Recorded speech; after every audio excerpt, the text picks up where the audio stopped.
Ayun, magandang araw mga idol at mga kababayan. Kagabi nga po ay nanaginip tayo at napanaginipan natin yung mga senador na hindi po mananalo. Ayan, sa darating po na Mayo 12, 2025 election.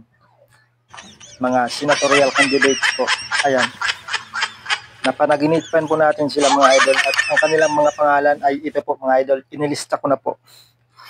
Ayan, nangunguna po itong si Franz Castro. Ayan. Base po sa ating panaginip ay hindi po talaga makakalusot itong si Franz Castro. Dahil ito po ay wala po sa listahan ng mga mananalo. Kaya matatalo po siya mga idol. Ayan, unang-una po si Franz Castro ha. Yung pangalawa po mga idol, yung pangalawa ay ito pong si Tolpo Erwin. Ayan, pasensya na ho kayo mga mga taga-suporta nitong mga babasahin ng kandidato ha. Sapagkat sila po yung napanaginipan ko na hindi po mananalo sa 2025 May 12 election. Ayan. Ayan, pangalawa po si Erwin Tolpo. At ang pangatlo po ay itong kapatid niya na si Bin Tolpo na kung tawagin ay Bitag. Ayan, hindi po siya mananalo sa 2025 election. At yung pang-apat po na ating napanaginipan na talagang hindi po makakalusot at hindi mananalo sa 2025 election ay ito pong si Binhor Abalos. Ayan, hindi po siya mananalo sa darating po na eleksyon. At ang sunod po ay ito pong si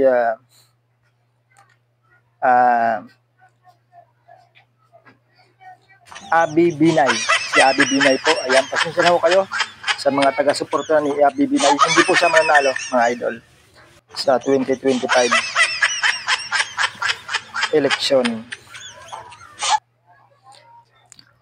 At ang sunod po mga idol na ating babasahin ay ito pong si Sana All. Si Kiko Pangilinan. Ayan, hindi po siya mananalo sa election, May 12 election. Ayan, si Kiko Pangilinan po. Ayan, pasensya na po sa mga taga-suporta ni Kiko Pangilinan. Hindi po siya mananalo. At ang sunod po ay ito pong si Bam Aquino. Ayan, hindi po siya mananalo sa 2025 election. So, ang sunod po ay ito pong si mga alyansa. Ito pong si Aimee Marcos. Hindi po siya mananalo sa 2025 senatorial election mga idol. At ang sunod po, ito pong si Pambansang Kamao. Si Manny Pacquiao mga idol ha. Ayan, sa mga taga-suporta po ni Manny Pacquiao. Ayan, hindi po siya mananalo sa darating po na eleksyon. Kaya pasensya na po kayo sa mga taga-suporta nitong si Manny Pacquiao. At ang sunod po ay ito pong si Pia Cayetano. Ayan, sa mga taga-suporta po ni Pia Cayetano. Pasensya na ho kayo dahil hindi po siya mananalo sa base sa ating panaginip mga idol ha. Sa Mayo 12, 2025 election, hindi po siya mananalo mga idol. At ang sunod po ay ito pong si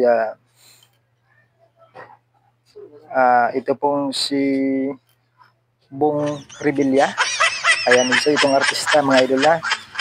Hindi po siya mananalo sa susunod po na sa darating po na eleksyon. Hindi po mananalo ito kung si Bong Revilla. Dahil ito po ay papugi-pugi lang mga idol at pabulots-bulots lang itong si Bong Revilla mga idol.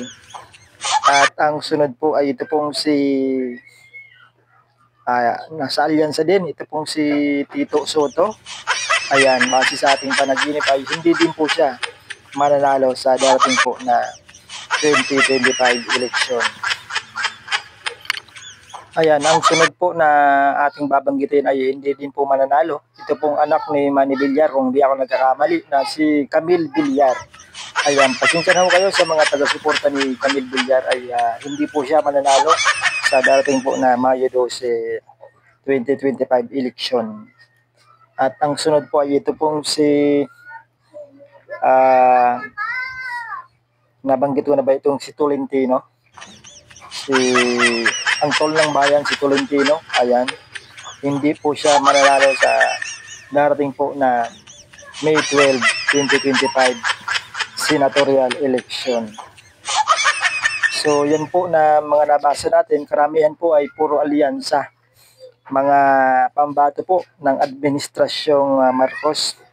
Ayan, pasensya na ho kayo dahil karamihan po sa kanila ay hindi po pasok sa mga mananalo base po sa ating napanaginipan, mga idol. At meron pa po pala, mga idol, meron pa tayong idinagdag dahil nakalimutan ko kanina, ngayon ko lang naalala. Ito pong si Senator Lito Lapid.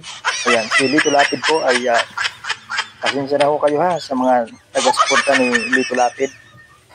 Ay hindi din po siya mananalo sa darating po na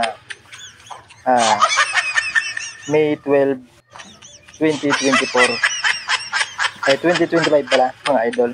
Parang tayo yung nananaginip pa raw. Mali na yung sinasabi. Ayan, si Lito Lapid po ay hindi rin po pasok sa mga mananalo. Ayan, halos lahat po ng mga alyansa pambato ng administrasyong Marcos ay hindi po mananalo. Kaya pasensya na ho kayo, mga idol. So ayan po, yung mga binasa ko ay base po sa ating napanaginipan lamang, mga idol. At sana po ay wag magagalit yung mga taga-suporta ng mga kandidato na atin pong binanggit kanina. So ayan, mga idol, hanggang dito lang po muna sabagat tayo ay matutulog ulit para mapanaginipan ulit natin yung iba pa na hindi po nanalo. Alright, salamat po, mga idol, sa inyong panonood. Maraming salamat at ingat po tayong nabasag ng cellphone. Parang matutulog nitong cellphone. Mananaginip na yata ito. So ayun, mga idol, maraming salamat po at ingat po tayong lahat. Bye-bye.